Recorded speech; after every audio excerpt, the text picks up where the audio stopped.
Good morning everyone.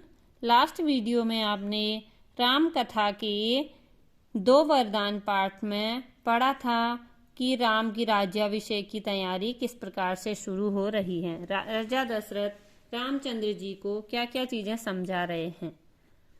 राज्याभिषेक की तैयारियां रानी कैकेयी की दासी ने भी देखी थी। मंथरा ने शुरू में उसे इस चहल पहल का कारण समझ में नहीं आया। मंथरा को लगा कि यह इतनी चहल पहल क्यों हो रही है। उसने इसे कोई अन्य अनुष्ठान समझा। उसको लगा कि कोई धार्मिक अनुष्ठान हो रहा है। इतनी रौनक उसने पहले कभी नहीं देखी थी। अब उसे अचंभा होता है कि आखिर में यह चल क्या रहा है। उसने रानी कौशल्या की दासी से पूछा कि यह क्या हो रहा है, और उसने बताया कि राम के राज्याभिषेक की तैयारियां शुरू हो रही हैं, इसलिए यह उत्सव मनाया जा रहा है। यह सुनकर मंथरा जल भुन जाती है। उसे ईर्ष्या होने लगती है, जलन होने लगती है, क्योंकि उसे लग रहा है कि राम का राज्याभिषेक कैकेयी के लिए कोई षड्यंत्र है। यह कैकेयी के विरुद्ध रचा जा रहा है। वह कैकेयी की दासी थी, इसलिए उसने सोचा कि कैकेयी के हित के बारे में सोचना ही उसका सर्वोपरि धर्म था। वह जो भी चीजें कैकेयी के लिए अच्छा होगा वह उसी को अपना हित मानती थी। वह सोचती थी मैं जो कैकेयी के लिए समझूं वही मेरी भलाई है। मंथरा कैकेयी की मुंह लगी थी। मंथरा को कैकेयी ने मुंह लगाया हुआ था। वो जैसा कहती थी कैकेयी वैसा मानती थी। क्रोध से आग बबूला मंथरा रनिवास की ओर भागी। अब मंथरा को गुस्सा आया और वो कहाँ को भागी? रनिवास की ओर। सीधे कैकेयी के कक्ष में गई। वह हाँफ रही थी। उसका चेहरा क्रोध से भरा हुआ था और भागने के कारण सांस उखड़ रही थी। उसने रानी कैकेयी को सोते हुए देखा। जैसे उसने देखा कि रानी कैकेयी सोई हुई है, वह बोली।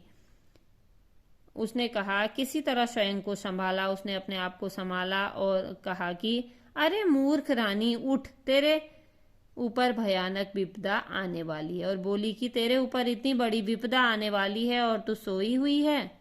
यह समय तेरे लिए सोने का नहीं है। अभी भी होश में आ जाओ।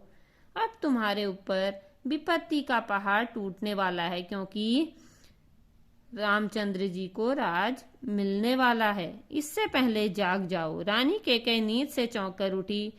उन्हें मंथरा की बात समझ में नहीं आई। वो समझ नहीं पा रही थी कि मंथरा क्या कह रही है। वो बोली, बात क्या है?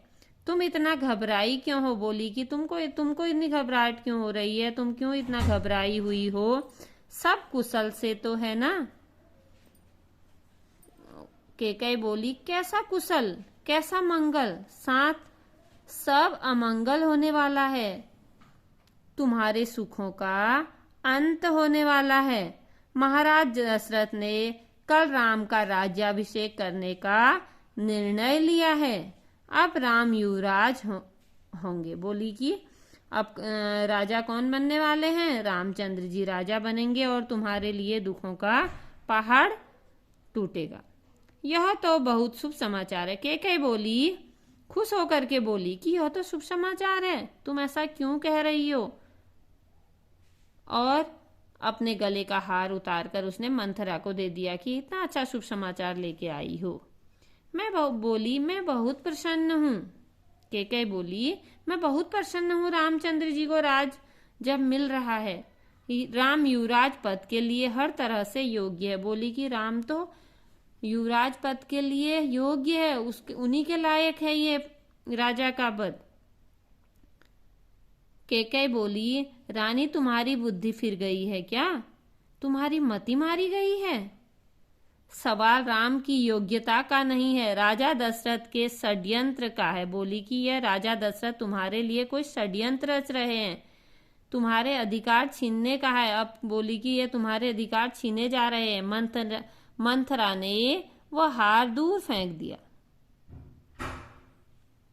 बोली कि कल सुबह राज्याभिषेक होने वाला है, भरत को जानबूझकर नैनीहाल भेजा गया है। बोली कि इसलिए तो भरत को नैनीहाल भेजा गया है, इससे पहले कि राजा को रामचंद्र जी को का राज्याभिषेक होगा और उनका भाई ही वहां पर नहीं है। और बोले कि इस समारोह के लिए तुम्हारे पुत्र भरत को भी नहीं बुलाया गया है। तो बच्चों, आगे का पार्ट आप अगली वीडियो में पढ़ेंगे। तब तक आप इसे बार बार सुनेंगे और समझने का प्रयास करेंगे।